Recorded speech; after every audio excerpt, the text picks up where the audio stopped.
the Laszlo Institute of New Paradigm Research. Welcome to our symposium. Just a word, a 3-day symposium on the most important issue ever faced by a community, by a civilization, the issue of survival. It's a civilizational crisis. It is a crisis of existence on Earth. It's a very different world that we are now confronting from what we thought it was. We thought the environment is just a background. It provides what we need. It takes up all our wastes, and it exists independently of us, and we can just draw on it. It turns out that the environment is our vital resource, and it's a delicate resource that is in question. We no longer live in a world that affords everything to everybody, no matter what we do. We are living in a world in which we are an endangered species, not a dominant species anymore, an endangered species. So politics in this world is very different from what it used to be. Politics is not about the power and advantage for a small minority against all comers, against rivals, against contenders. Politics is not just securing our advantage. Politics is to ensure that we can live on this earth, that we can thrive on this earth, we can even develop and evolve on this earth, instead of breaking down in chaos and crisis. This is the new politics, the politics of existence on the planet. We shall discuss many aspects of this, and without further ado, I will hand it over to the moderator of our symposium and director who has organized the symposium on behalf of the Laszlo Institute. Once again, welcome. I think the next 3 days could be important for you, for your life, and for humanity. Let's make the best of it. Thank you for having joined us, and all the best. Thank you very much, Ervin, and thank you everyone for coming here to this extraordinary event, the Laszlo Institute of New Paradigm Research's Symposium on the New Paradigm in Politics. Ervin Laszlo, our founder and president of the institution, has so many credits to his name that it becomes a bit of a labor to list them all and beside the point.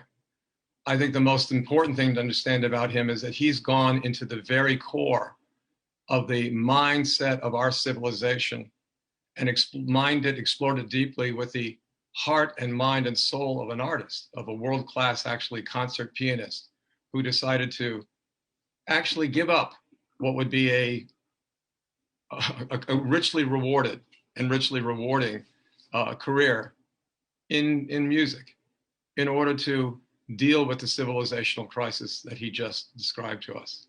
We'll be hearing from Ervin in the session 2 here today. But for now, we want to begin with a bit of an orientation to the entire event. A wonderful team has come together to produce a 3-day symposium, this 3-day symposium, designed to draw all of us together into a collective that can begin to take action and emerge with many others like ourselves into a joint program of transformation to address the very emergency that Ervin was just describing. This is not a drill, and this is not an option. This is no longer a time when any of us can presume to be bystanders or non-participants. There's no way and no place to go anymore when the earth itself is threatened. And at the same time, we are living a time of the most extraordinary coming together of resources. As great as the peril, so is the opportunity. When we were inviting speakers to this conference, we quoted them from a great cultural historian of the mid-20th century named Louis Numford, who prophesied this moment, but didn't live to see it come about. And he wrote at one point, "Here and there in history, one notes a sudden concentration of energies, a more favorable constellation of social opportunities, an almost worldwide upsurge of prophetic anticipation, disclosing new possibilities for the race. So it was with the worldwide changes in the 6th century BC, symbolized by Buddha, Solon, Zoroaster, Confucius, and their immediate successors. changes that gave common values and purposes to people too far separated physically for even Alexander the Great to unite them. Out of still deeper pressures, anxieties, insecurities, a corresponding renewal on an even wider scale now seems open for humankind. Today, humankind is like a mountain climber who must leap at its peril over a formidable crevasse. In order to continue our upward way and to make the physical jump, we will have to draw on all our personal resources. If we are too weak or cowardly to make the effort, we will freeze in our present position, unable to climb up or down until cold or terror or fatigue or some combination of these forces us to lose our grip and fall to our death. No small reluctant efforts will overcome the conditions that threaten not simply the advance, but the sheer animal survival of the human race. True, we have never made this leap before, and there is no guarantee that we will reach the other side. But the upward ascent now beckons as it never beckoned before, and above the parting clouds we can now discern the nearest of the sunlit peaks. If we have faith, we shall reach the other side.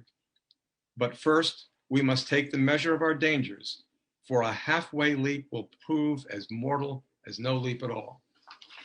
We're going to spend this first session actually doing that very last thing that Lewis Mumford advised, to take a measure of where we're at. And we have an extraordinary set of speakers to do that. But before I introduce our invited guest lecturer, Dr. Nafis Ahmed, I want to describe to you the sequence of the program. And today we are, every step of the program has abundant time for your participation through questions and answers given directly to the speakers live and in real time, right here. We're going to go from this beginning assessment in the next 90 minutes or so, and after a half an hour break, return to go deeply into the requirements in this new paradigm. Remarkably, this conference, this symposium, corresponds to the publication of a new book by Ervin Laszlo and Fred Zhao, two of the speakers who will appear in the second session. Their book, Dawn of an Era of Well-Being, New Paths to a Better World, is a direct address to the configuration of this time, the needs of this moment.